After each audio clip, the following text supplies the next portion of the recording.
are we thinking? I think we are. Let's see here now. Live chat. What if I put something in front of the box here? Oh yeah, it does.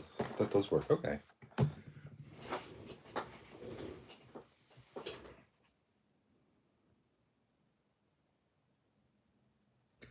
Yeah, go a little bit lower. I think that looks good.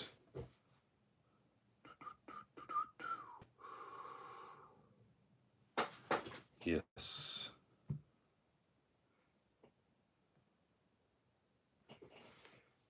And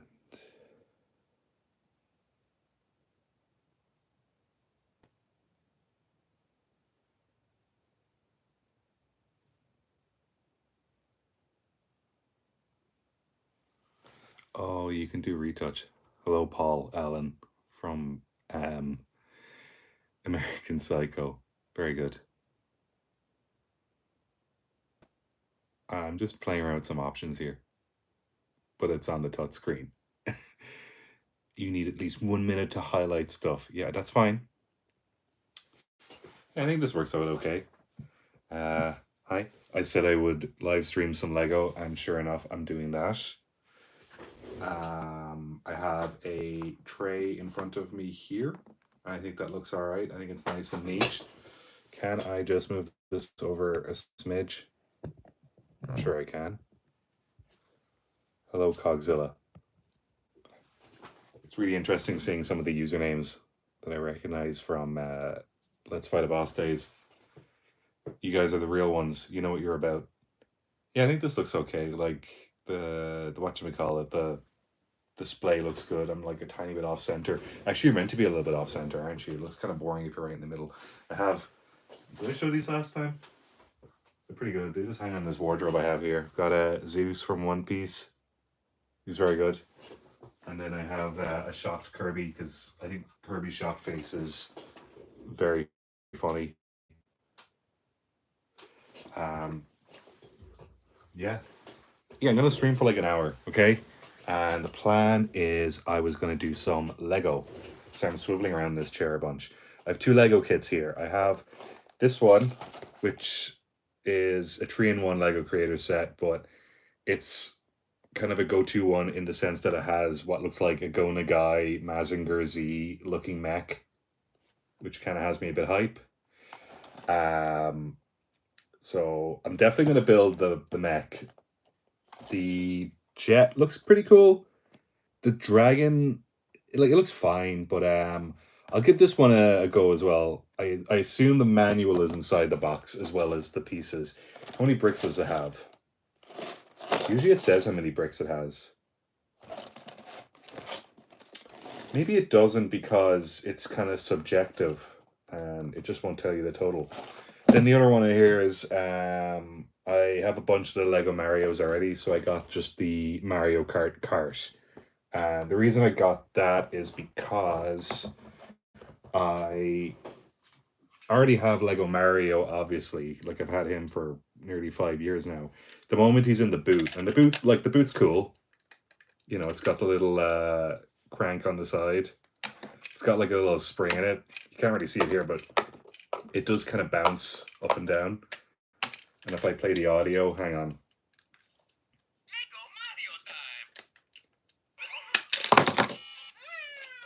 Well, that's not good. There we go.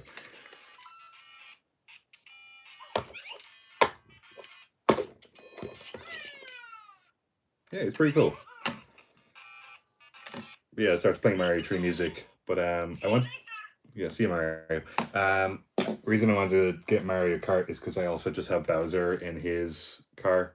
So I just thought it'd be cool to have both. Let me just check something there. I'm just making sure the chat is working. Yeah, that looks good. And then I'm actually just trying out 1 or 2 other technical things here. So I'm on my iPhone streaming. That's what you're looking at now. And then I could see myself live, but I'm just going to sign in because I have a bunch of YouTube accounts because I have like personal YouTube accounts and then I have public YouTube accounts. That's the one I'm using here because, you know, you want to ask, you want to like the stuff you like on your private, I guess. Yeah, it seems like it'd be okay. Yeah, it just doesn't come up as a. I was wondering, could I like have like the chat log going on a separate screen? I must look into that for next time. But yeah, I love this Bowser one as well. And the boot opens up at the back. It's got a little hatchback, and then yeah, it does like little bombs. They're not bomb bombs. They're just like bombs. But that's from the one of the boss set pieces in Mario 3D World. And then of course you can just take Bowser out if you want. Like it's kind of just designed. It's nice and snug to fit him. And yeah, and then this kind of bit opens up as well. Because yeah, it is like a Pentmobile. You're absolutely right. But yeah, like it actually does work as a car. Like the wheels move and everything. But that's kind of what I wanted to do. This well, I'm probably gonna take the glider. I'm not gonna do the glider. And like, okay, it's got a pit stop toe. That's nice. I'll put him to the side. Like I just kind of have a plan just to have it here on my desk. There we go. You can kind of see him there. If I move them back, I also just have a drink as well. I don't know if you're allowed to drink alcohol in these streams, so let's just say I'm drinking apple juice, and that's fine. I also have a chocolate bar because I might need some sugar in a while. What I know with Lego Mario is that you need to use the app because the instruction manual usually doesn't have, there's usually not an instruction manual packed in with this. So yeah, I may as well just do the Lego Mario first. That's just because I'm in the humor. So yeah, I'm here and I have my iPad off camera here. I'm kind of using that as the guide. Let's see, add your set. Yeah. So I just did a software update on the app because I find I've been using this Lego Mario app now for 5 years, but I don't really update it. I kind of do manual updates myself. I don't do auto updates because I don't trust auto updates. Sometimes they're more trouble than they are worth. So I just did an update just there because I usually don't update my iPad. Add it to my collection. Yes. Oh yeah. There's a bunch of tutorial videos as well. That's fine. And then more recent Lego kits, they've started doing them in paper bags just to cut down the plastic. And there's very little plastic aside from the Lego itself. So like, yeah, there is a manual. Is this an actual instruction manual? Oh, wow, it actually is an instruction manual. It's the first time I've actually gotten a Lego Mario kit that has an instruction manual. Usually they're digital manuals. Maybe the videos or the tutorial is based on how to play the game. Because there actually is like a whole game mechanic to Lego Mario where it's just like a score attack thing. And you just collect coins over a 60-minute run. Oh, this is cool. Is that everything? No, there's one last thing. There we go. Oh, I have to do a bit of stickery stuff. Using stickers in Lego is it can be a bit all over the place. Yeah, so that's the glider, and it says there 2025. That's cool. 5 years of Lego Mario. I think I have I'm not the kind of person to have every single Lego Mario kit, but I do have something from every year so far. And like I got a fair amount of the Wave 1 Lego Mario. I think I have all of the Luigi's Mansion Lego Mario sets, and all the Lego Donkey Kong as well. It's just like they went for certain games. I think if there was another, like, if they did Mario Wonder and they did like the Elephant Mario, I wouldn't be too pushed on that.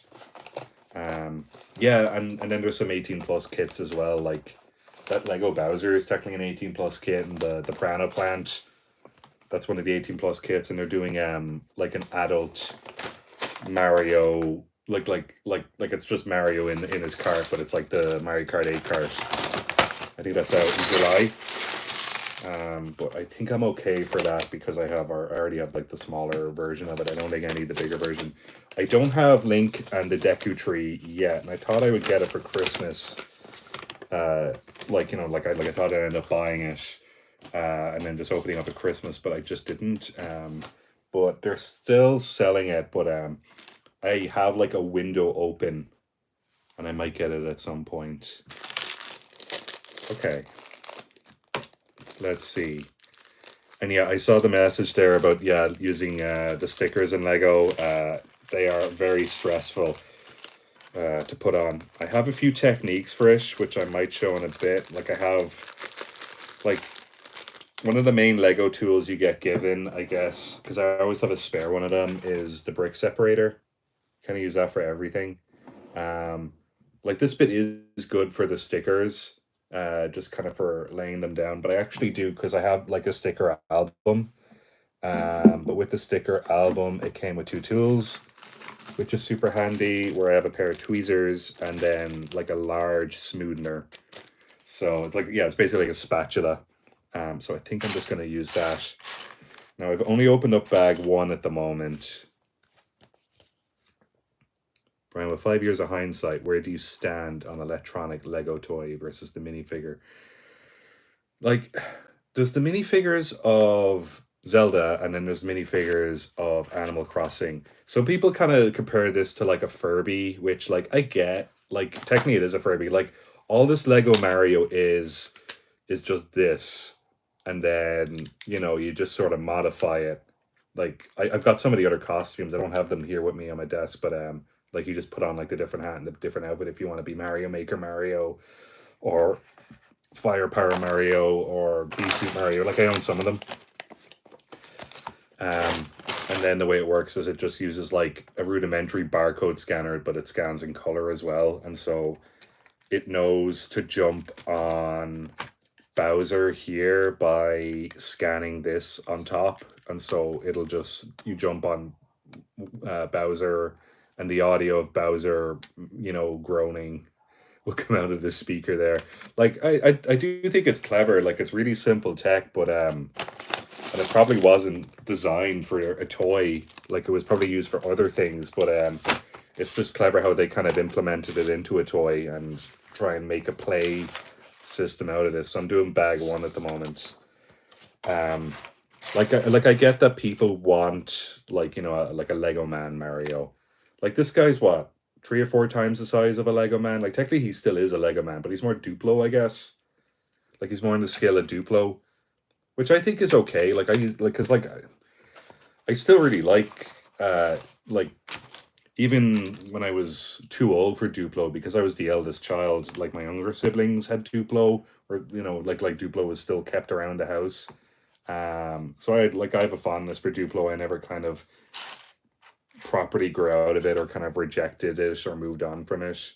Um, so like in my mind, Lego and Duplo are kind of one and the same. Of course they are, but I know some people just reject Duplo as they get a bit older. Um, like it would be nice, I guess, to do a kit. I don't know what you do.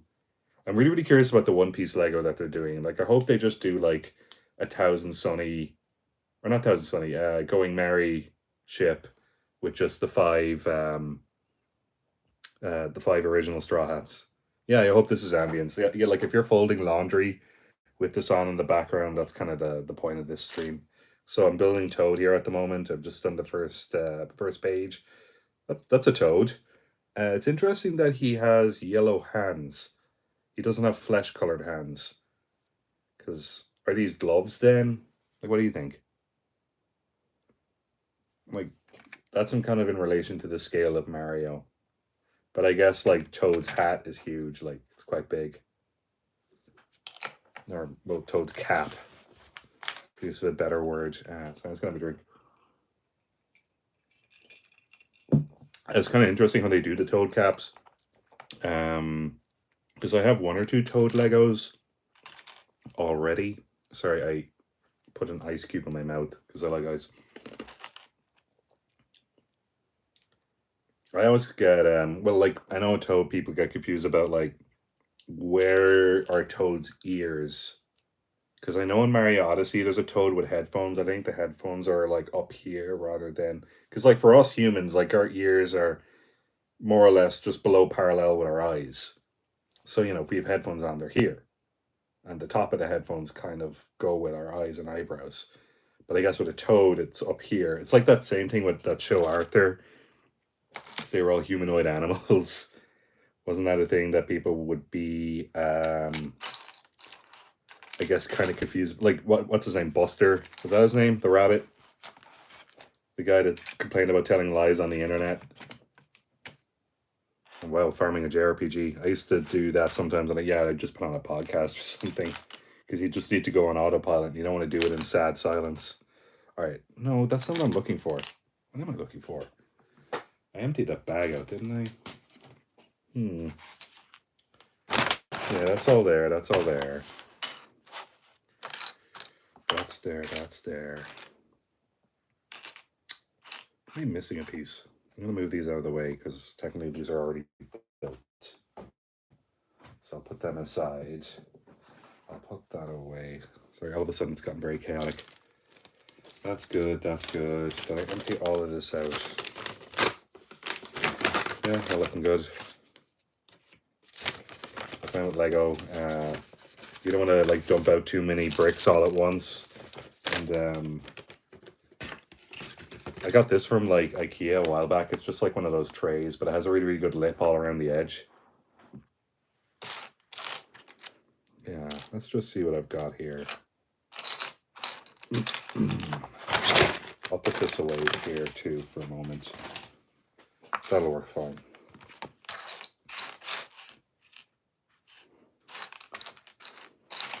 I wonder, do I need to open it? No, that's one bit there. Right. So then, where's the other part of this hinge? Where would you be? No. I'll just point this down a little bit. There we go. That a bit more exciting. You can just see like the top of my beard. I don't think you need to really see me. Like I'm just talking. And so I'm currently on step 6. And I have this bit, but I'm looking for the lower bit. No, I'm not seeing it here. Why can't I see it? It's going to lay everything out nice and neat. Unless I dropped it and it bounced. No, I'm not using my brain. It's already on. There we go. Okay, then we got this bit here. Yeah, it's a bit more in frame. Yeah, that looks all right. Sorry, I'm just making sure you can see as well. Thanks. I hope you're doing well too.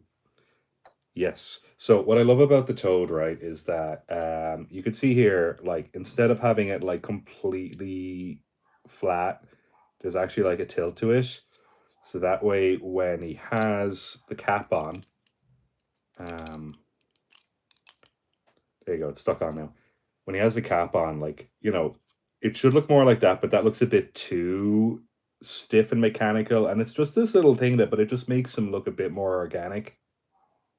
Because I just don't think it looks as good like that. But when it's just tilted back a little bit, it looks good. It just, because I guess when you see Toad in the games, like, you know, you do think about the whole three-dimensionality of his cap. And I think it's just a nice little touch that it's tilted back like that. I have no real strong feelings on Toad. He's fine. I played Captain Toad earlier this year, and he's pretty cool in that, I guess. You know, whatever. Toadette, I really don't care for at all. I don't see the point. But she was fine in Captain Toad, because half the game he plays Toadette, because sometimes Toad gets kidnapped. Or sorry, sometimes Toadette gets kidnapped, and so you have to rescue Toadette, and then sometimes Toad gets kidnapped, so then Toadette has to rescue him back, and there's just a lot of back and forth that they're just useless, barely functional individuals. Toad cover songs. Oh god, Toad's voice is awful. I guess he's all right in Mario Brothers 2. Because he picks up items the quickest. Toad doing a Sia cover. I think, oh dear. No, I think I'm okay for that. Because when we went to Universal Japan, oh, thanks, John. Yeah, no. One time, John and I were at a Mario. This is actually pretty good, sorry. And I'm not going to name names. One time, John and I were at a Mario Kart tournament, This is in June 2014. So Mario Kart 8 had only been out a couple weeks because that came out at the end of May 2013. I know this for a fact because I love Mario Kart 8. John, I'm not naming names. So we're at this Mario Kart tournament and we look over, and so there's lots of people from work at it, and there's two specific people that I guess we don't really talk to that much, but we kind of have assumptions about them, and they're playing Mario Kart. But the way you would play Mario Kart 8 is that most people would just use the Wii peripherals because it was a Wii U game. So one person was using the Wiimote and the other person was using the nunchuck, and between the two of them, they were controlling Toadette, and we were not impressed. And you know, you've got to hold people to a certain standard, and not good enough. I don't know what I'm building here. It's some sort of kind of attack panel because I'm going to have to put a target on it here. I remember another time John and I went to a Street Fighter tournament, but it ended up being like the HD version of Street Fighter 2, which is fine. Yeah, no, they weren't taking Mario Kart seriously. I'm someone who takes Mario Kart very seriously. John does too. We're both getting Mario Kart. Toadsworth's okay. You know, he provides information in Mario Sunshine and in Paper Mario Thousand Year Door. I don't know what his job is. He should probably be fired from it. Yeah, so John and I are both getting Mario Kart World. Well, I am anyway. I assume John is because although I'm sure John's just going to play fucking Deltarune. All right, John. Okay, so I have like a little panel set up here. I do like the little screen. And I assume this is for testing weapons and the Toad's going to stand there. That'll work. They had a fair amount of this actually in Universal Japan in the Mario Kart ride. They had a kind of a bunch of kind of pit stoppy build up sections, which is kind of neat. But yeah, they had lots and lots of Toads in USJ, and then they had Toadette introducing the baby ride, the Yoshi ride, which sure. Yeah, there we go. He's kind of just hanging out there. Sounds about right. One time I went to a Mario Kart tournament in college after never playing Mario Kart beforehand, and I came in third. No, way too quickly. I'm really, really glad you did well in that Mario Kart tournament. Like, that's badass. Can I get those back? No, I'm not reporting someone. So it seems like someone who would be an anime YouTuber. Yeah, like John. Oh, I see. You just kind of like pull them out of the ether. I'm just doing the scrolling comments thing here. Like you kind of want to be aware of the chat. Like John was telling me a bit about this. John was like, "Okay, you want to be aware of the chat, but you also don't want to be too aware of the chat because you control the stream." And I was like, "All right," but I see what John means now. So at this point, I've actually started building the cart, and yeah, it all seems pretty straightforward so far. I guess this is the base of the cart. Looks about right. Yeah, here we go. Getting into the swing of things now. Usually when I like do Lego, it's on my own, and I'm just like, like the whole time. And I usually just have music playing in the background, so it's kind of weird that instead of playing music, I'm just kind of talking to nobody. One of my cats came in there a while ago to see who I was talking to, and then was disappointed that there wasn't anyone there. So she just turned around and left. But yeah, just here in my office. Hopefully the stream's good. Did you like Lego as a kid too, or get? No, I think I've always liked Lego. And it's cool that Lego seem to have continued to hang on to me. Like Lego's kind of like Kirby for me, where it's always been there. Like obviously I'm like a huge, massive Kirby fan. appreciate Lego too. Although I kind of go in phases of in and out of Lego, but Lego's kind of just more or less been continuous. Like I can remember back in what was it, 99? It was when the first Star Wars prequel came out, but that's when Lego first started doing like the license stuff. And like I have a lot of the old Star Wars Lego kits from the turn of the millennium. And like the pieces used in that are still the pieces used today. Like obviously they've optimized it since then. Like they've done so many different iterations of the X-Wing or TIE Fighter, or then like the Y-Wing or whatever space vehicles you can think of. But yeah, I own most of them. But it was cool going, like, I guess like Lego for me was kind of like Game Boys, where like when I started working in the early 2010s. So let's just say like when I started working professionally about 15 years ago, like my first couple of like salary, uh, yeah, like the first couple of pay slips I got, I ended up spending some of that money on just like Lego kits that I never got as a kid. Same as with Game Boy games. But the thing I guess with Lego is that because it's physically bigger than Game Boy games, you don't want to get too much of it. But I've never been in a situation where I have too much Lego. Yeah, like Lego is very expensive, and it's only gotten more expensive. I've bought in some kits secondhand because I guess like Lego kind of just like devalues the moment you open it up. Like that Pac-Man Lego kit over there. Um, I bought that secondhand, and I think it was like half the price it normally should be, and I think that's like a 250, €300 Lego kit. Like it's ridiculously expensive. I think the Bowser kit, I think that was like 200. Um, but I find with Lego, especially Lego here in Ireland, there's like a couple shops that'll do it. But then a lot of the education shops as well in Ireland sell Lego, which is good. So I guess as a consumer, there's good competition, which kind of keeps the prices down after launch. Like obviously when you buy a kit brand new, the day of release or the week, the month of release, it's pretty pricey. But I find that Lego does go on sale, which is good. Yeah, that looks about right. Yeah, so you can see there, I've got the thanks, John. John and I follow each other on Instagram because a couple years ago I found a PlayStation 4 game on the ground. It was in a park, and I turned it over.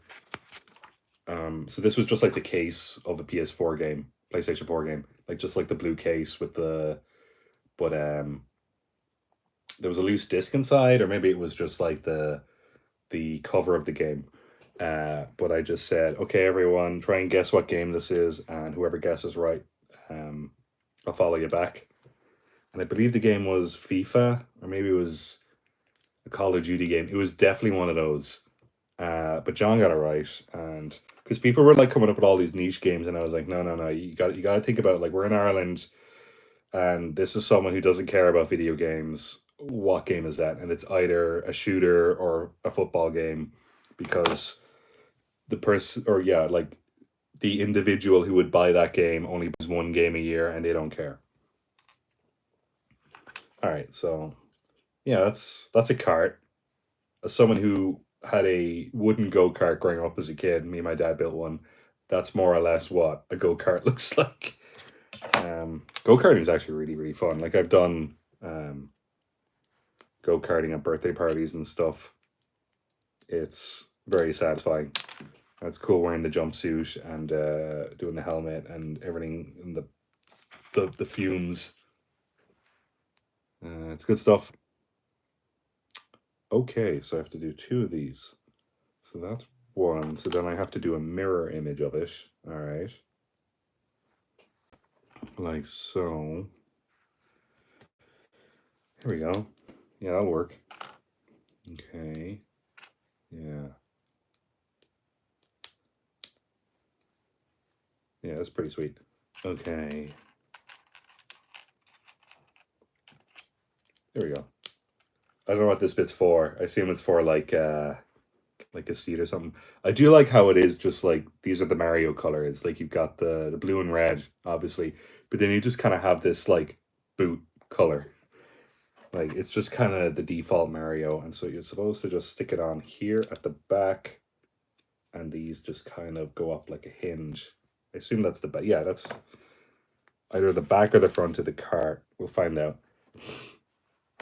Okay, then I'm looking for a smooth part, like so. I might try and zoom out a bit. Can I go wider with the shots, I wonder? I can reverse the camera, but that's no good. No, that's no good at all. Can I pinch out? No, I can pinch in. No, that's not good. Let's see. No, that's about as wide as I can go. I wonder, can I just go like this? See, I want to be able to read the comments as well. I'm going to move this thing. I'm just being fussy now. That's fine. And then put this over here.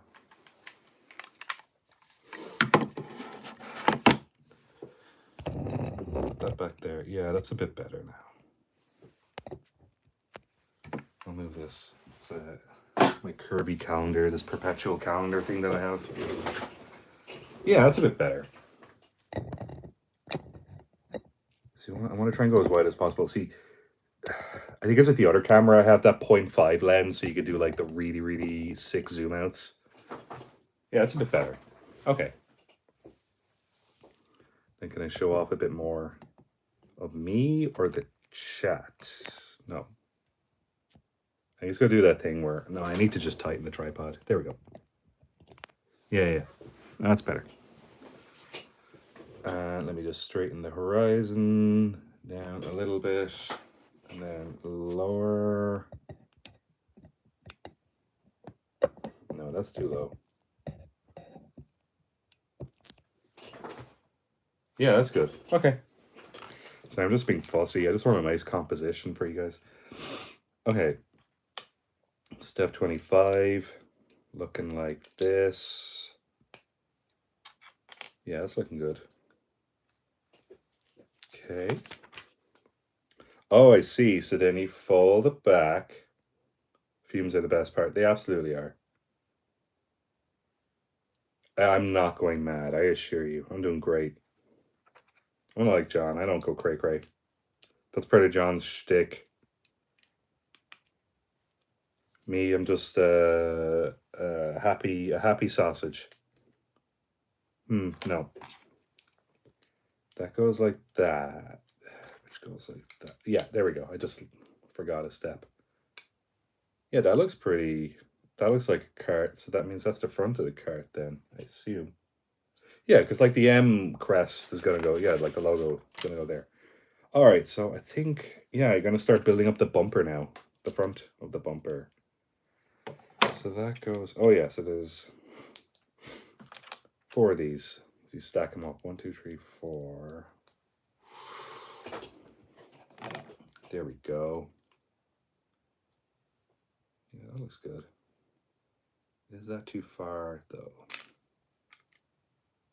No, I think I messed up a step along the way here. Let me just double check. Did I? Yeah, so that's meant to be that. That's meant to be that.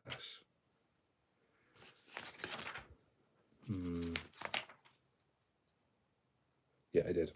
Okay. It's not good enough now?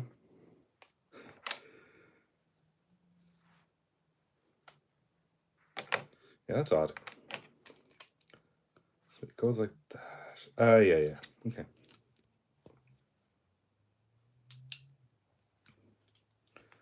I see, it's just a layering tier thing. Okay, that's that. And these are here. Yeah, we're seeing this, isn't it? Let's see, it's looking more like you can kind of see it all falling into place. Yeah, okay. Yeah, I'm feeling it. And so yeah, normally this Mario Kart kit is €20, but at the moment it's on sale for €15. And you know me with a deal. Can't say no to a deal. So I saved myself a whole €5. Like, that's a small fortune. I could have saved myself all the money if I didn't buy this, but then I wouldn't have it, and I wanted it. And this is what I'm doing on a Saturday night, and you can't judge me because you're watching me. And then Lego always give you these little spare pieces. You always get these because they weigh so little that they always give you more than you need, just because it's easier to give you more than less. Yeah, it's looking good. That's a nice setup. Yeah, okay, so that's the first bag. But bag 2 is much bigger, to be fair. Okay. I always kind of hang on to the little... So there is actually one plastic baggie. I don't know if they figured out a solution to that one yet. But I'm just going to put these spares in here because I usually just try to hang on to everything because sometimes I do lose pieces. I remember when I bought that Pac-Man Lego kit, because I bought it secondhand, the previous owner, like, they did their best and they took care of it, obviously, but there's some really, really tiny pieces, and some of them are very, very specific kits, or some of them very specific bricks because they're of the 4 ghosts in Pac-Man, and I couldn't find the red ghost, and I was looking ages for one, and then it turned out that there was actually a spare one. But they'd made a spare of each ghost, which is good. So one of them was gone. Have I made anything else? It's mostly just Lego. Like, I have some Gunpla, mech kits. I made this. Here we go. I'll just get them here. I made this Metabee from Metabots. This is from a kit, but it didn't have any instructions, and it didn't come with any ball joints, so I had to buy ball joints, but they're for like a hot toy. But because of that, I kind of had to glue him to assemble him, and I can't change his position. So I just kind of went with this stance where he's just aiming, and like it looks fine, and from far away you wouldn't see any of the like kind of problems I had to go through, but trying to get it in focus. Yeah, like you could see a bit of the excess glue there. Like, I've watched some videos of like the really hardcore Gundam people, and like, they're so good at like filing down the edges. They never get to Bionicle, of course. Like, but the Bionicle community, they're hardcore. I've only ever just been adjacent to Bionicle, but I have some of the Bionicle sets. Like, I was around in the 2000s during the Lego Bionicle scene. And I've watched some of the Bionicle movies.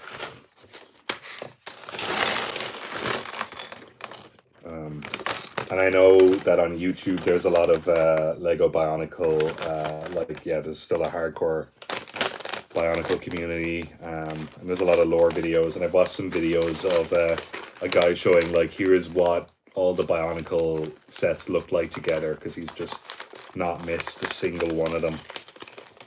But I think some of the Bionicle sets were like pack-ins with like Happy Meals and stuff at one point, or maybe with cereal. Especially the Bionicle minis, the ones where it's just like the little chibi guy, the little kind of stumpy one that would just throw the disc. And they all have like Polynesian inspired names. Like, they're robots, but they're also kind of like not robots. Like, they're kind of elemental gods.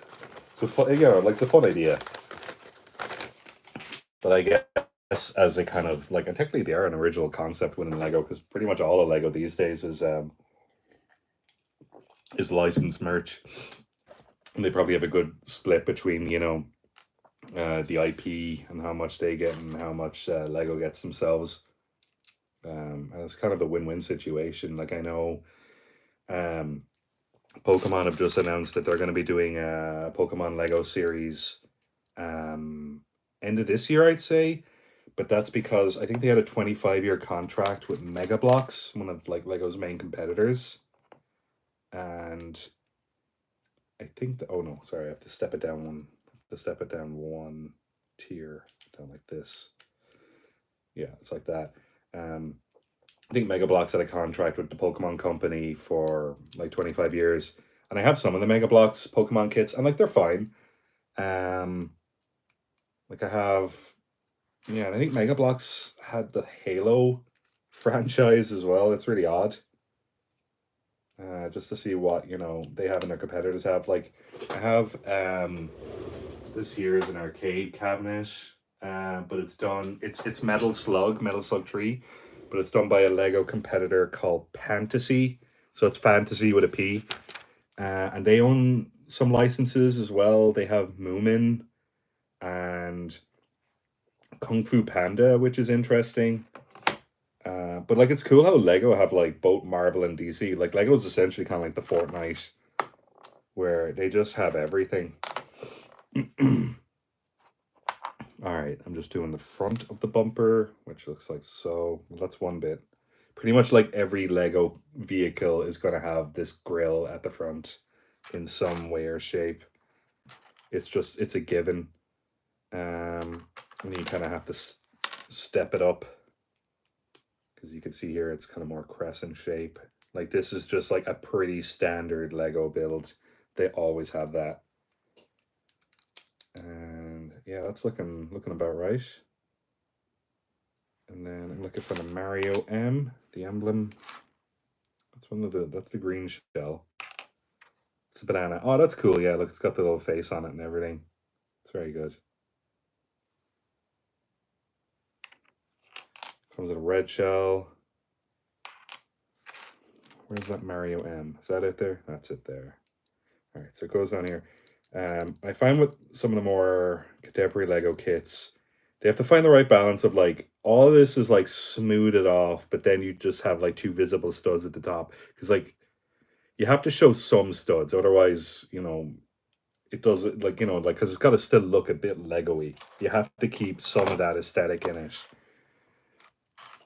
And I've noticed that a lot with these kind of Lego style, like even with this Lego Bowser, right? Um, like you can tell he's blocky from a distance, but then when you get up close, you're like, okay, yeah, but he's made out of Lego, because on the top of his shell, you can see that they've kept 4 studs visible, which is nice.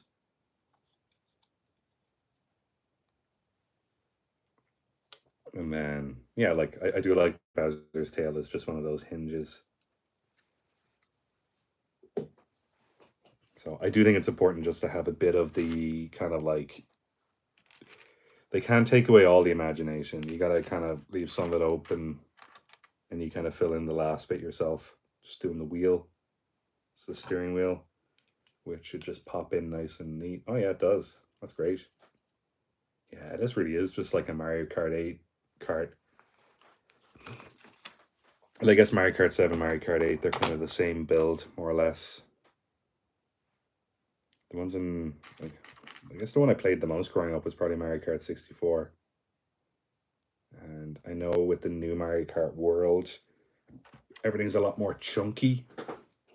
They definitely made the carts a lot smaller, but that I think it's because as well there's 24 racers and the tracks are like super wide. Because they need that horizontal real estate all of a sudden for all these extra racers. I know what I'm building here. Oh, I think this is just yeah, just the side that you hop onto. So I'm going to build 2 of these. So it goes on like so here. Yeah, that fits on nice and neat. And then I have to, oh, this is probably where, because it has like a kind of a suggested weapon launcher. Because I guess when you play the games, everything just kind of floats in the air like magic. But yeah, that should work. Yeah, looking good. Okay.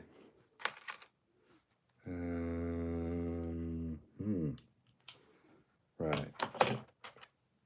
Let's see here. Yeah, that'll work. Someone, I can't remember if it was this chat, maybe it was the previous chat. Someone was asking what was my favorite movie of the year so far. I've watched a bunch of 2024. I like late 24 to present 25 is what I would call 2025 movies, because sometimes film distribution can, it could cause a 6 month delay along the way. Um, Two best movies I've seen, or like I guess like my two favorite movies so far. Like I watched Sinners the other day and I really, really enjoyed it. I wouldn't like consider like, one of my top movies this year. Like it's a fantastic movie though. But I think my two favorite movies so far this year are like that are definitely going to be still in that list at the end of the year. Are both animated. So one is Flow. Obviously, Flow is fantastic, and then the other is Dogman. Dogman is brilliant.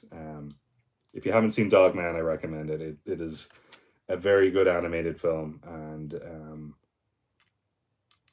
it's it's made by DreamWorks, but I think it's made by like the like a B team within DreamWorks, and I think they were just left alone to their own devices because there's just a lot of, or there's a lack of board member annoyance or kind of takeover from it.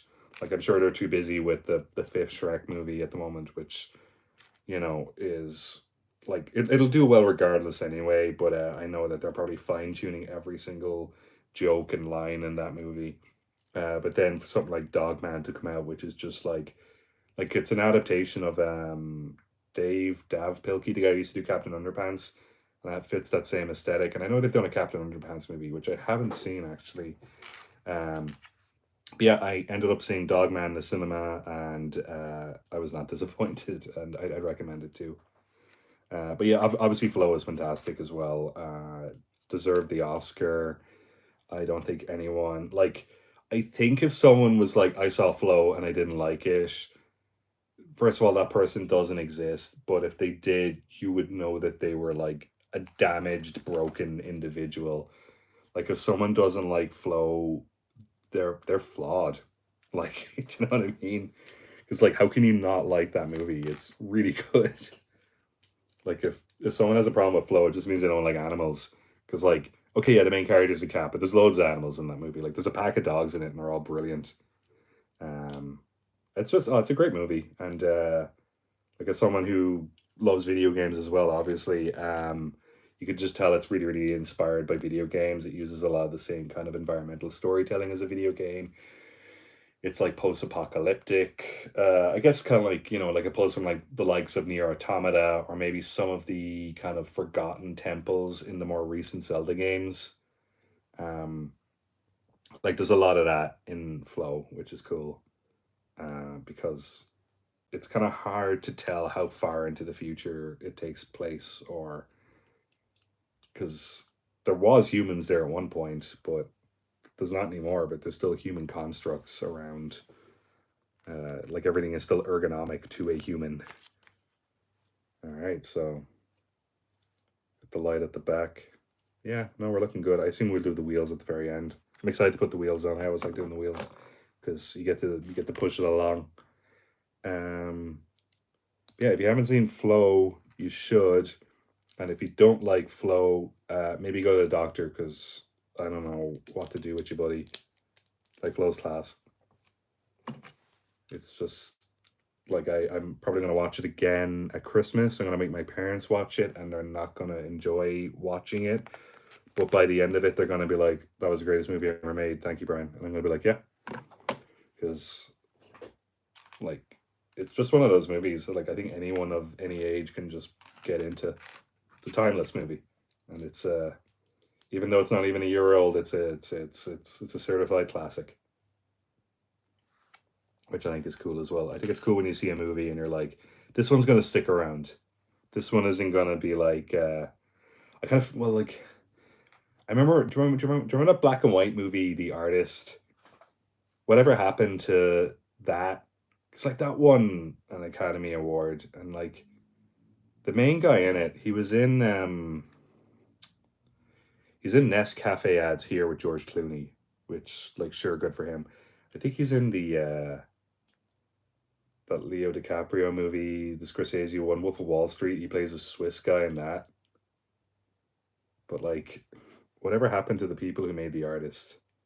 Because like the guy who makes Flow, he'll be fine. Because like he has animation people to take care of him. But I think when you're in live action and Hollywood gets a whiff of you, you know, you can only do so much. And a couple of those directors, a couple of those creatives have just kind of gotten a blank check. Well, they've gotten a blank check to make a Marvel movie, and they've made something out of it, for better or worse. But I know at the same time, making a big Hollywood blockbuster like that can kind of some people like I don't know. There's no way I'd be able to manage something like that mentally. But yeah, probably takes a lot out of you. Um, so, and this is coming from someone who was really looking forward to seeing the Eternals, but just found it not very good, unfortunately. Um, but then Ryan Coogler is doing fine. And it's cool he got to make Sinners because that's his movie. Warner Brothers of all studios gave him money to make that because it was weird seeing the WB logo at the beginning of that. Oh yeah, that's like a. I think it's like a. It almost looks like a gun, but technically it is a launcher. Yeah, look, I do like the flames. They're kind of optional. I'll just leave them on for now, just because it's got the flare. Oh yeah, we're putting on the wheels. Okay, okay. So these are the back wheels. Okay. I just want to check something there. God, I've been going for 52 minutes. Have you seen Hundreds of Beavers? No, I'm aware of that movie. I don't know if that's my kind of movie or not. Probably is though, to be honest. Maybe I'm just being stuck up. Oh, I see how it does. So like this is a pretty regular default looking tire, right? But I'm gonna have to stick these on, and that's gonna require a lot of brain capacity. Yeah, can't mess that one up. Okay, so I'm gonna have to do this 4 times. This is gonna be great, especially live on stream. Good. Yeah, this will go. So I have to do 4 of these. See them down the bottom of the screen. Okay. Actually, these aren't too bad. What I'm gonna do is I have this extra tool here. It's literally just like a pair of like eyebrow hair tweezers. Like, you know, I just kind of brought it back down here. But it's great just for sticker peeling and sticker placing. So let's just do this. I'm sure anyone who does hobby kits like Gundam and all that is well used to this. There we go. I don't need the bigger, smoother, I don't think. No. Yeah, let's look at Swish. Hell yeah. There we go. Looking good. That's gonna go in there. Oh yeah, that's looking really good.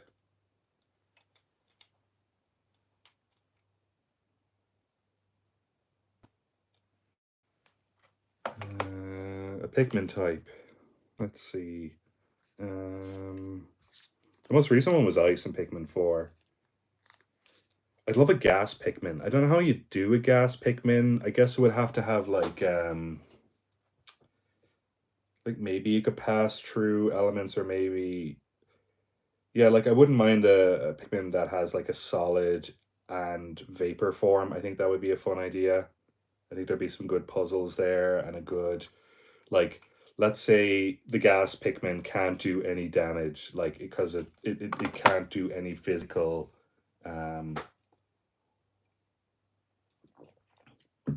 it can't do any physical. Although it would be kind of cool if it could like choke someone. Like well like choke an enemy. I think that'd be kind of cool. Yeah, like a gas type Pikmin.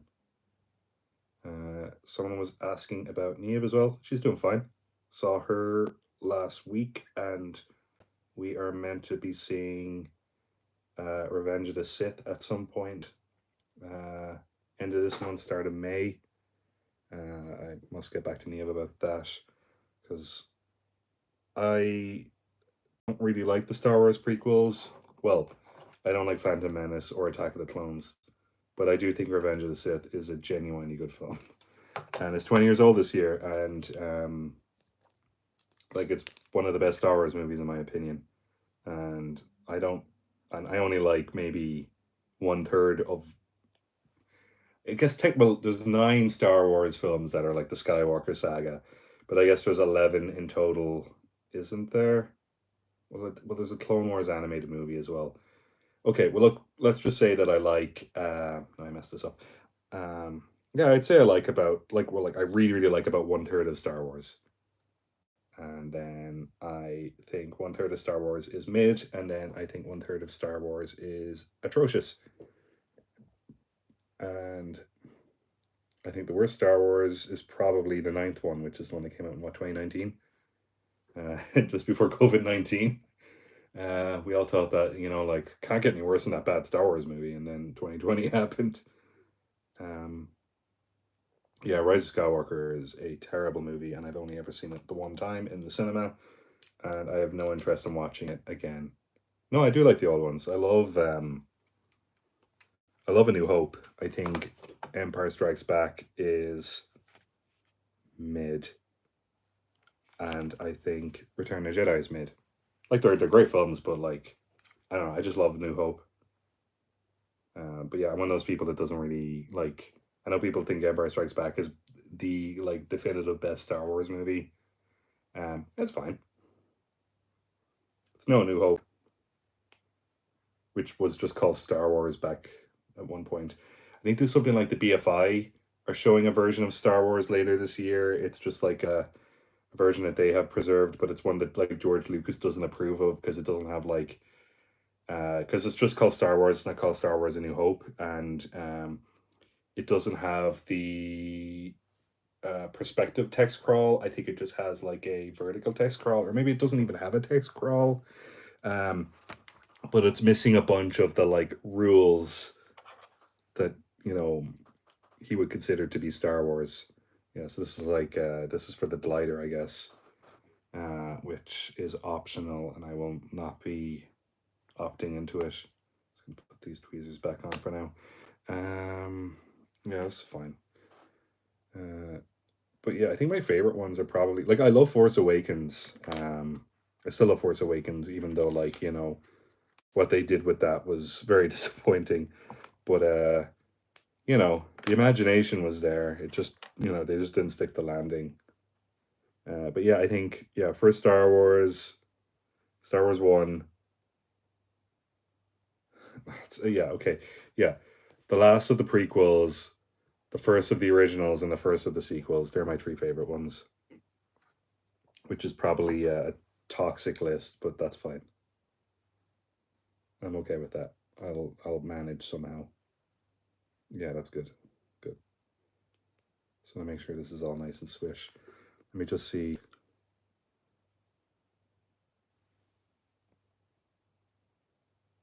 Yeah, I know I'm up to date with Andor as well. I watched the first 3 episodes the other day. They were very good. It was cool seeing that experimental TIE fighter. What was it called? The TIE Avenger. So I went on the like fan wiki afterwards, where like some of these things are so like I think something like the TIE Avenger is or was not canon because it was in like a book or something, but now it is canon. It's kind of like, what's his name, Thrawn. He's from the books, but he's from like books written in the 90s. But he was like a beloved villain, and then they kind of just made him canon. It's just the things he did in the books aren't canon, but the character is. But they're just new stuff to do instead, and working him in. Okay, so this is the sheet here. Oh, you just pop it out. It's not a sticker. That's nice.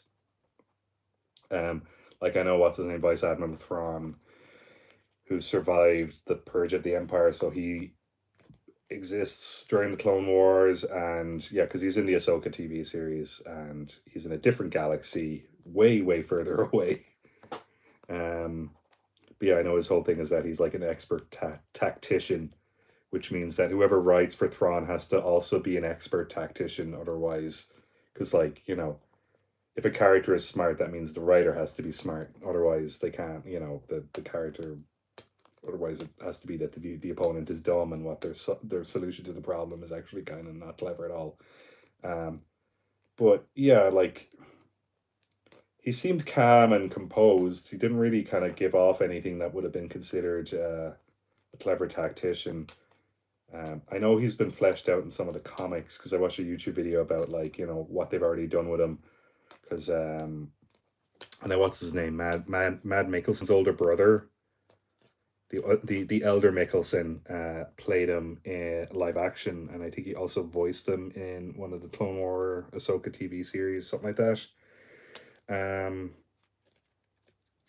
But I know in the comics they have one or two bits where they kind of have his origin story, and they go through like I think in the comics they give some examples of how he's able to kind of deduce certain things. Yeah, like his sense of deduction is pretty sharp, and he kind of assesses things in a unique way. But I think he's able to figure out that Darth Vader is Anakin Skywalker.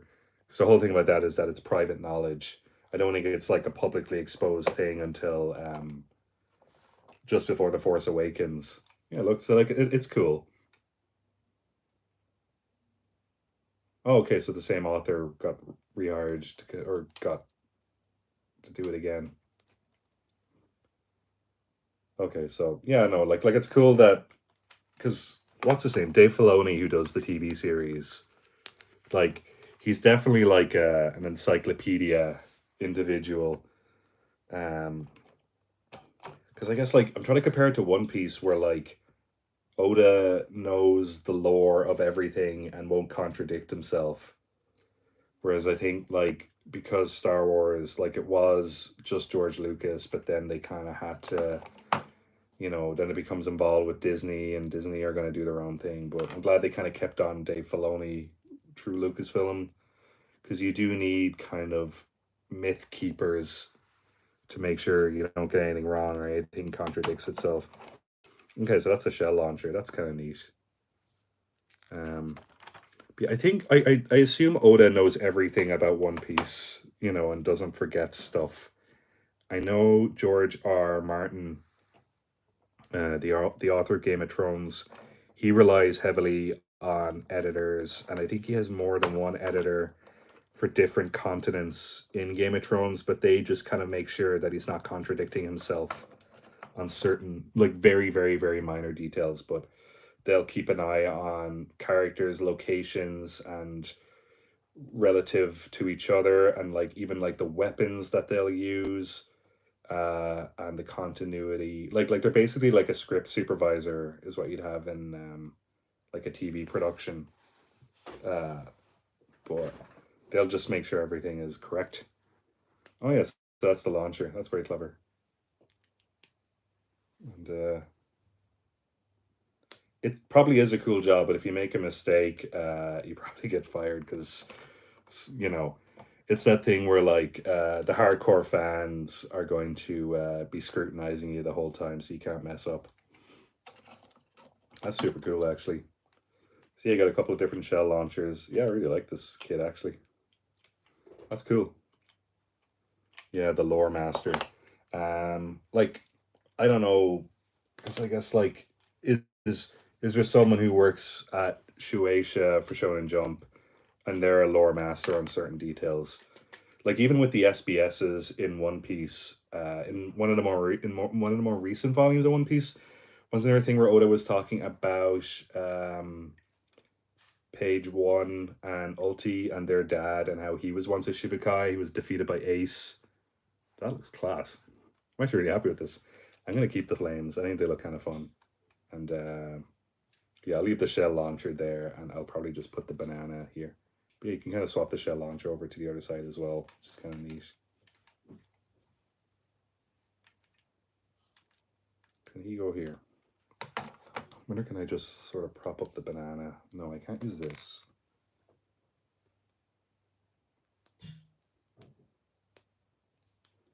Yeah, it looks a bit better. Yeah, I'll figure this out. See, the banana goes here, but Mario's kind of in the way of it. Well, not really, I guess. Just do that. Oh, looks kind of cool. Oh, yeah. Yeah, and then I got just one little Toad pit stop crew left. That's cute. All right. I'm gonna put the rest of the spare bits away, I think. Methinks. I think I got everything right. Yeah. So I have one of these spare pieces, and usually you don't have one of those as a spare, so I'm just gonna double check. I definitely was meant to use it, or maybe I wasn't. It's just very odd that... Yeah, that goes there.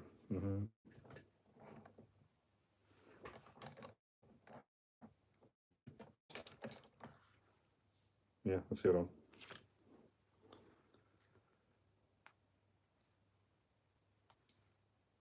Yeah, that's all correct. All good, all good.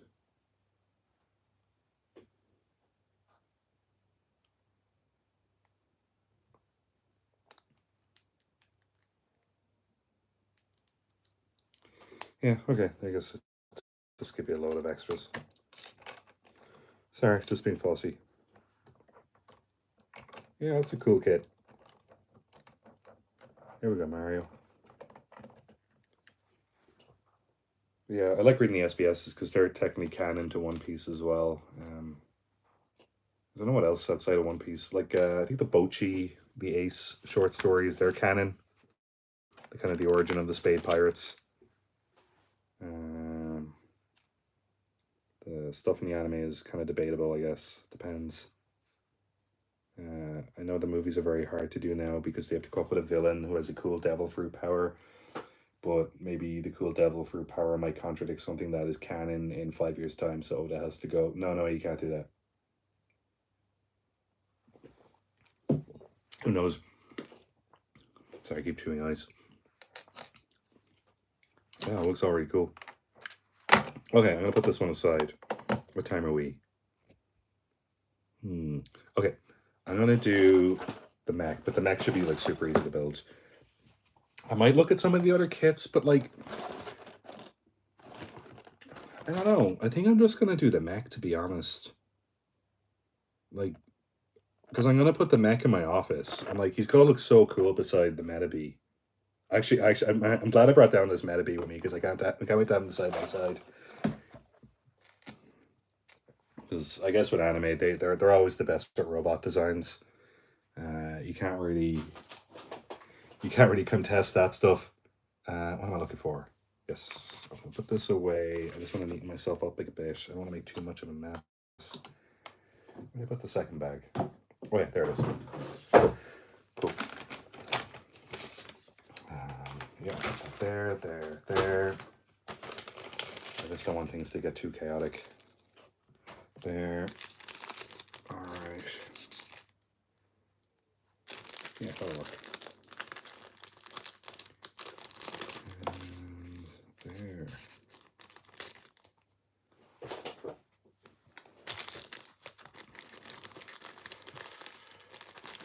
Okay, sorry now for the delay, everyone. I'll be ready in a sec.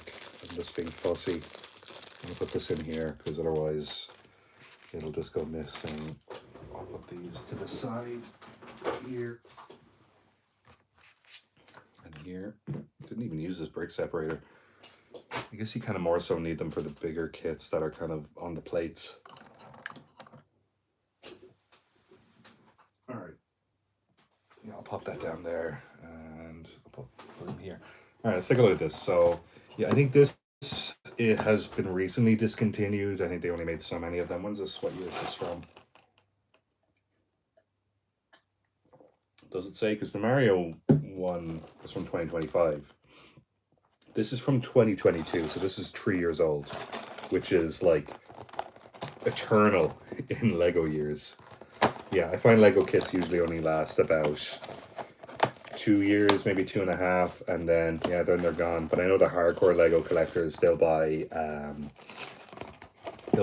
like the kits they really want. They'll buy it twice, one to play with and then one to kind of put away. Sometimes they scalp it for future, or I don't know, they just hang on to it anyway. But yeah, being a Lego fan's something else. Oh, this is interesting. So they give you 3 instruction manuals. So obviously that's what we're going to do. But these are the other 2. Oh, you have this set too. Cool, yeah. The backs of these are really good. I don't know what this is, but I'm all about it. I love that. Yeah, he's in like this little mech, but then he has his like cup of coffee as well. I don't know if anyone's seen the second Avatar movie, but Edie Falco's character, the woman who plays Carmela Soprano, she's in a mech at one point, and yeah, she's drinking like a cup of coffee like that, and it made her very relatable because she's not like she's kind of playing like a villain, or well, she's like a mercenary, so I guess she just does what she wants. But yeah, this comes with two small bags, but there's quite a lot in this bag, and then one big bag. So I think with this, you do just sort of pour everything out, because this is more about the creator, but you know, making order from the chaos. So I think, you know, making a mess at the beginning is encouraged, which, you know, that's fine. And I didn't realize I was talking so long as well, because this was only meant to be like an hour-long stream. But we'll just call it 90 minutes. So I'll do another, yeah, I'll do about 20 more minutes at least, okay? Let's just say that. I'm not getting it together. But, okay. Yeah, this is nice. I like, this is for ages 6 and up. Like, this is a children's Lego kit. But, like, look how timeless that design is. Like, that's for everyone of all ages. Sorry, this Metabee's in the way. I'll put him down here. There we go. Yeah, like, that's such a timeless design. And it really is, like, Mazinger Z from Go Nagai. I think Go Nagai was the first mangaka, first Japanese author to do mechs, where the mechs are... Is it that the mechs are sentient or that the mechs are piloted? Because, like, obviously, like, a Gundam is the most obvious mech where it's basically, yeah, like it's a mobile suit. It's a suit of armor. It just happens to look like a mech. But is it Mazinger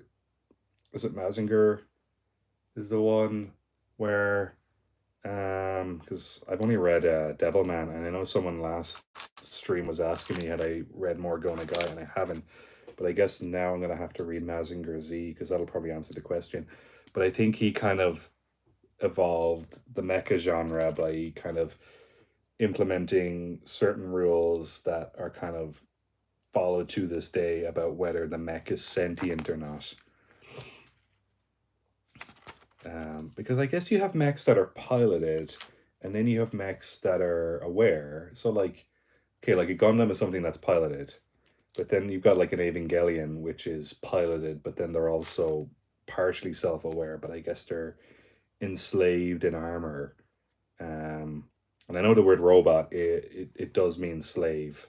It comes with the, yeah, like it origins from slave. And I guess I'm building the torso. Yeah, I think robots are cool because, well, like, obviously robots are cool, but like, I like that there's robots are just kind of like this global thing, and there's different interpretations of robots. Um, you know, robots are futuristic and technological, obviously, but then you kind of have like ancient tech as well, and so, like, I like that in Zelda there's robots, but they're ancient robots from, you know, several millennia ago. I think that's fun. And yeah, like, you know, there's a lot of like there's no wrong way to do a robot, I don't think. And obviously, like, cyborgs are fun. Like, I love RoboCop. I love General Grievous. It's such a cool idea for a villain. But yeah, cyborgs are a lot of fun. And yeah, who doesn't like a robot? Yeah, this is pretty neat. I see what you're doing here.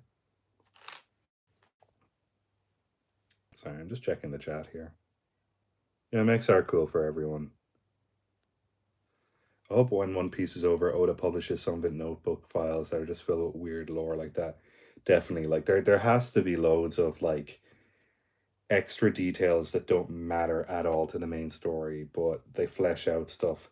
But like, it doesn't matter to the main story, but it does matter to the main story. Like the one that makes sense after you think about it is so I'm gonna pause with the Don Quixote pirates. It's never mentioned in the manga, but I like their two really cool villains is Monet and Sugar. They're both members of the Don Quixote pirates, but Monet is introduced in the previous arc, not the Dressrosa arc, but um the arc when they're on the where they made Caesar Clown, because she's kind of working, or well, she's representing the Don Quixote pirates there. But her and Sugar are sisters, and they both have like the same hair, and they're both kind of like weird and cruel and playful, and kind of sadistic in their own ways. And yeah, they're cool villains. I do like the Don Quixote pirates. The way they were introduced, because like they're kind of like Brock Works, where loads of them are introduced at once. And Brock Works I found easier to keep track of because they're just all named after numbers. Um, and some of the Don Quixote pirates really, really remind me of Brock Works. Like there's one guy who is explosive, and there's a guy like that in Brock Works. Obviously, there's that one member of Brock Works who can change her weight, but I think she changes her weight through kilograms, whereas the guy in the Don Quixote Pirates changes his weight up to tons. So he like, you know, obviously he could scale his weight much higher.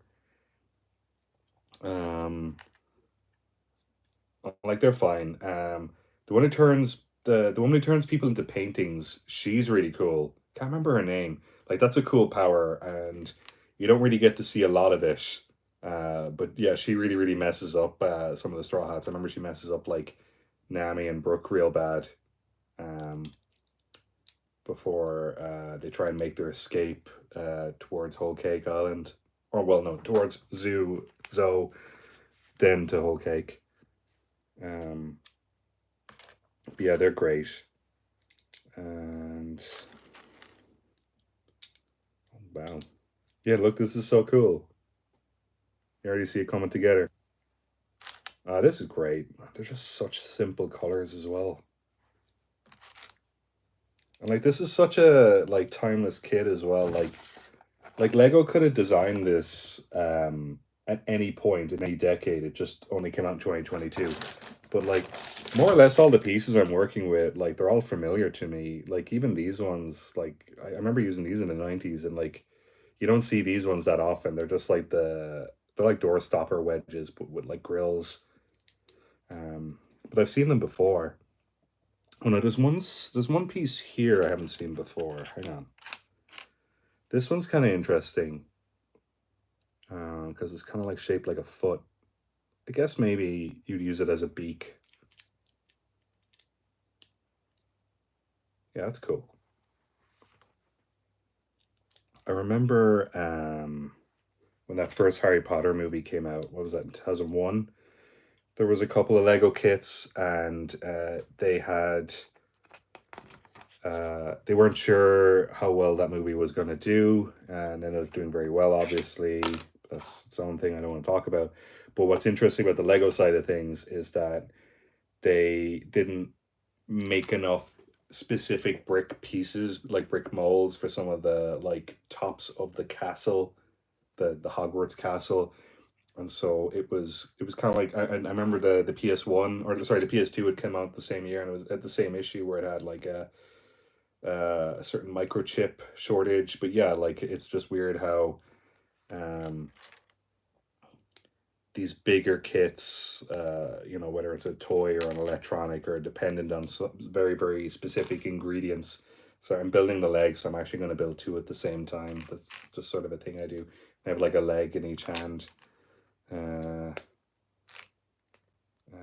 but yeah, like you kind of have yeah, like some of the core ingredients is so important to the whole thing. And so even if you have 99% of it, you still need 100% to to get the complete product. And I guess with something like Lego or with an electronic, you kind of need everything, otherwise it's not going to work. And I know Lego take a lot of pride in what they make. Like, it's part of why their stuff is so expensive, because they really stress test. And like, I've never had an issue with a brand new Lego kit that I was missing a brick or something was brittle. I know there was a certain shade of brown. I think it was like one of the brick red browns, that kind of color. And a decade later, people have noticed that whatever color mix with the plastic, it's made it very brittle and it's falling apart now. But that's just because I casually watch a lot of well, I don't watch a lot of Lego YouTube. I watch it from time to time. I dip in and out. But yeah, the Lego community is mad. Um, and like, I've watched some of the Lego building reality TV show, the one that was hosted by Will Arnett. I watched a good chunk of that, and that's very fun for people watching. But some of the challenges they give in that aren't like construction challenges. Like, some of them are like destruction challenges, where like they have to kind of do like a pinata essentially with Lego, and like it's like the best slow motion explosion is the one that wins, which is like not how you do Lego at all. And like 99% of people who like Lego like the slow, the construction side, not the destruction side. Like, in their mind, if someone is destroying Lego, that's like bullying. Like that's an older sibling throwing your Lego on the floor and like messing up all your hard work. Uh, so when I watched those episodes, I actually couldn't watch them. I found them too stressful to watch. But it was great for people watching, just because you get to see, because like Lego's for everyone, but there's also like a certain kind of person that takes Lego very, very seriously. And it's true.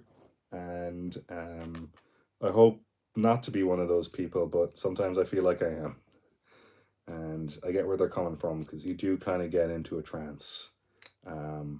Like, yeah, apparently this thing says here I'm live for 82 minutes. It does not feel like I've been live for 82 minutes. All right. I do like when they give you like something with an odd number, like 3 here. So I've got 3 studs across, and you're putting it, and so I'm doing the shins at the moment of the legs. Well, I guess it's the knee and the shin. But I do think it's clever that you're using these two guys here, these two kind of semi studs, and you're putting it into these 2 bits here.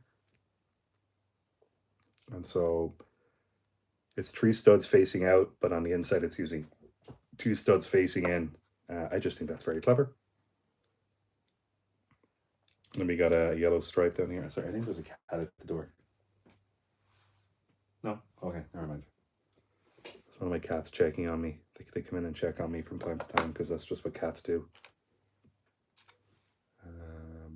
Let me just catch up with the chat again.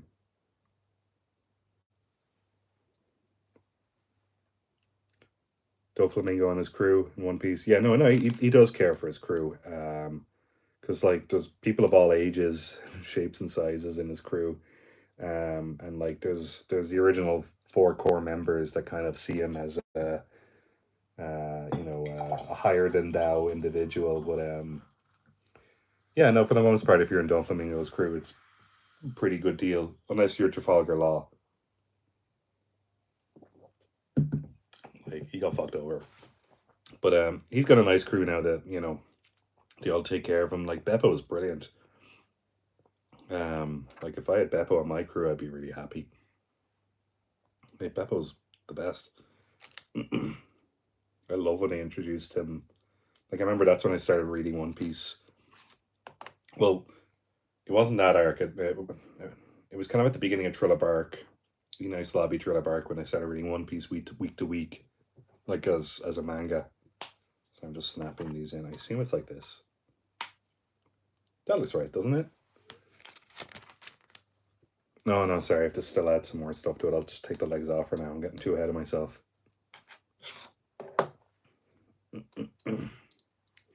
Yeah, okay. But yeah, like, I love the Sabadi arc. Shabundi. I remember reading the scanlations at the time, and they had all these different translations for what those the that arc was called. But just when they introduce all the supernovas, like they're all brilliant. The only one I never really liked was Basil Hawkins, but then the fight that Killer has against Basil Hawkins in the Wano arc is very good. And then the most underdeveloped is probably Uruj, the Sky Islander guy, the guy that he can change his size. He can get big. He can get bigger or smaller. Well, like he's a big guy anyway, but he can just get bigger. Um, they haven't really done anything with him yet.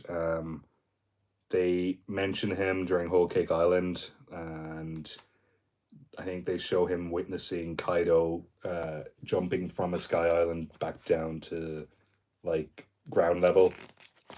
But I assume that guy is going to have a very interesting info dump about what's going on up above the clouds, and he might have a relationship with Eno. That would make sense, maybe.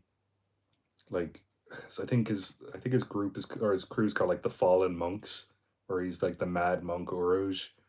So he was definitely some sort of religious zealot at one point, who's become a pirate. Oh wow, that's very good. That's one of the feet. God, that really is like a Gundam. That's so cool. Look at that. Now from the back, like the illusion is kind of given away a little bit. But you could probably just get like another Lego kit there, just to kind of the one of the reverse ones, and just tidy that up. I actually have lots of spares of that. I'm gonna make the other foot actually, because I only did one there. They're carried away. Mm-hmm. Yeah, that's good. Sorry, just a bit of dust. Not dust, fluff. It's spring here in Ireland at the moment. It's really kicked in, but all the flowers have like grown up. Well, all the weeds have grown up out of the grass, and there's pollen and yeah, just all sorts of bits drifting into the house since then. And my office is right by the back door here, so I'm hoovering in here maybe twice a week at the moment, just getting little bits out, because the cats come in and they bring all sorts of stuff on the back of their tail.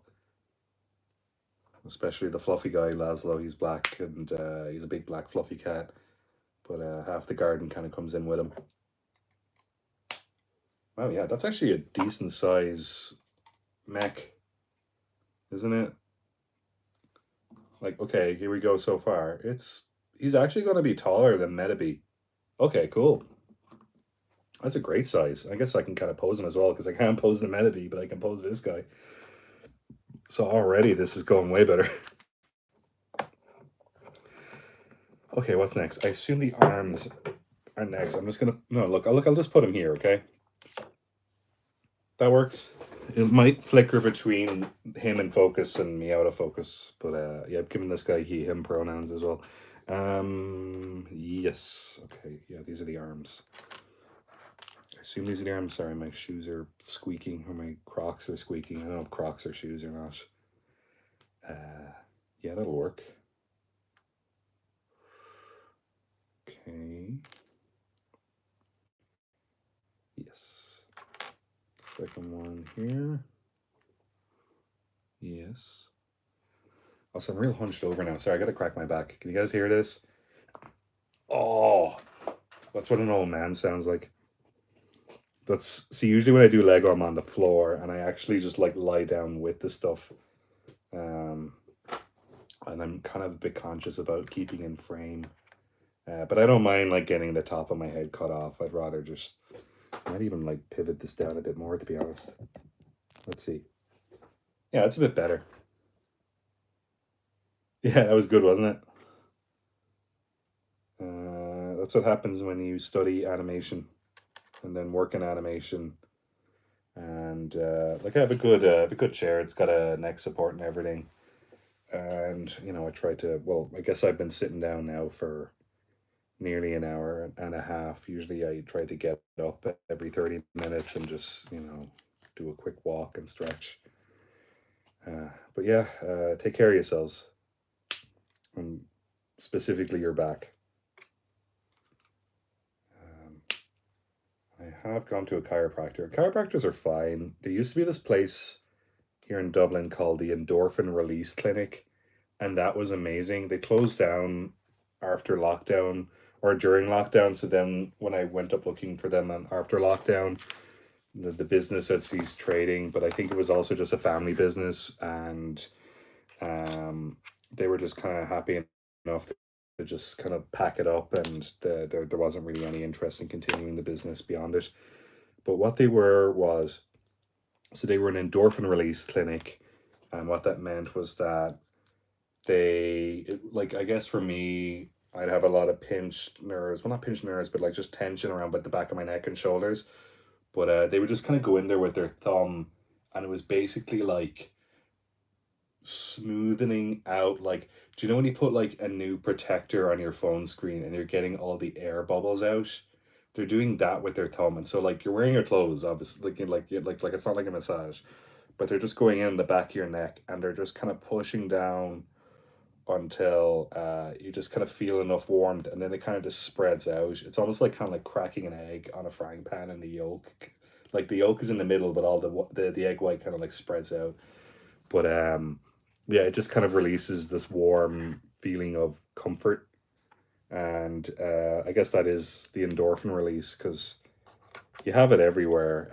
It's just a case of just kind of getting them to work properly. But yeah, they would just kind of get your body to react. Yeah, it does sound like something from Grappler Backy, but I think they would like go into a business like that and destroy it, and they shouldn't, because it was a nice business, and yeah, it's one of the few things I miss from this decade. And I don't know if they have anything. Yeah, I don't know if any other business like them exists here in Dublin, but they were pretty good. And the guy who used to treat me was also called Brian, so we got along pretty well because we had the same name. Although I think he was Brian with an I and Brian with a Y. Um, but because I work in animation, sorry, he worked part time as an actor, and he was a really good actor, because I turned out I'd actually seen him in stuff without even realizing. But we knew some of the same people, it turned out, because that's just how it works. If you work in Irish film or TV, you end up just like, yeah, there's a bit of overlap. Um, but he was in Game of Thrones, and he was one of the Night's Watch, and he was one of the guys. He played a character called Othel Yarwick, who was in the books, and he stabbed Jon Snow, during the ambush of Jon Snow. Um, so technically, he's in like the most recent Jon Snow chapter of Game of Thrones, because they haven't continued in the books of Game of Thrones as to what happened to Jon Snow after he got stabbed. Um, but yeah, he stabbed Jon Snow, and then Jon Snow in the TV series was brought back from the dead by Melisandre. They'll probably do the same thing in the books, but they'll probably just do it in a slightly different way. But then him and some of the other members of the Night's Watch were hung, and I think his character, his last line was like, "Can I say something?" And John was like, "No," and then just hung him. Which, like, fair enough. Like, John wasn't happy about what happened to him. Look at that. That's great. I don't know. I think I know who'd win the fight. But yeah, I think like because it was a family business, and the guy treating me seemed like to be the son of the guy who ran the business. I think he was just kind of doing a part time, and I know being a working actor is incredibly difficult, because usually when you're a working actor, you work as an actor, but you also have a second job, and because very few actors can act full time as a job. But I think he mainly acted for TV and movies. I don't think he did many plays. But maybe he's doing more plays now. Like, maybe since then he's just been acting. I must actually check his IMDb. What's he been in recently? Because he's a nice guy. Don't stalk him. I'll stalk him, because it's okay if I stalk him, because I know him, and I don't mean him any ill will. God, I'm nearly done with this. Wow. Looks like I'm going to be using like almost every single piece of the set.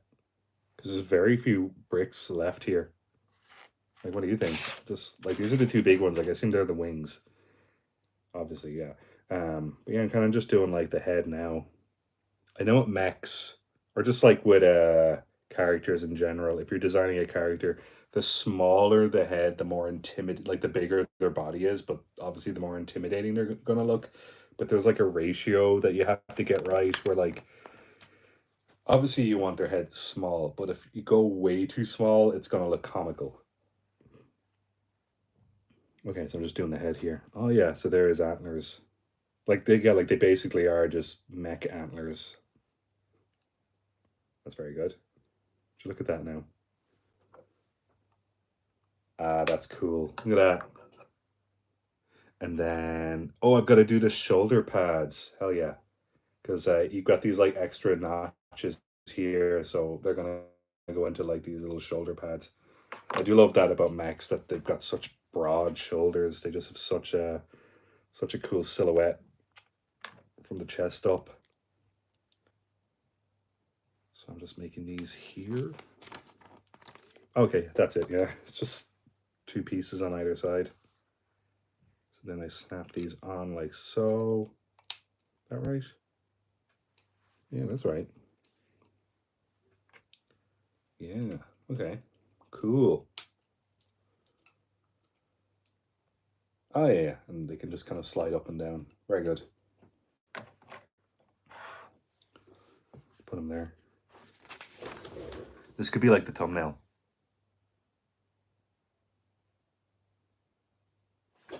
I was just holding that, just someone screenshot it or something. I don't know.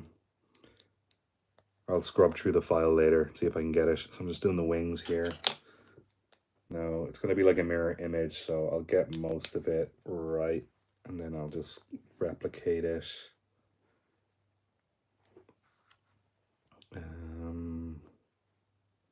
Yeah, that'll work good. Good. Yeah, he's got little lights, because, you know, you're going to have your blinkers on.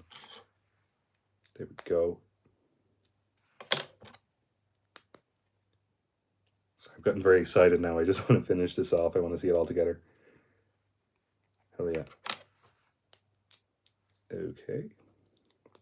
Oh yeah, so at the very back here, you can see he's got two bits here to snap on the wings. So I've done that twice, and it's going to look something like this. That look right to you? I'm using the mirror image here. That looks cool. Let me see. Wow. That's so cool.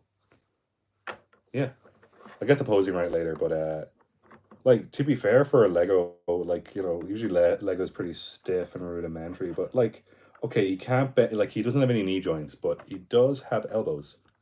And yeah, like, you can do actually, there's quite a lot of articulation. But yeah, here he is beside Meta B. But Meta B, okay, here we go. This is, now we're talking. I am just going to get a, there we go. Now we're talking. Yeah.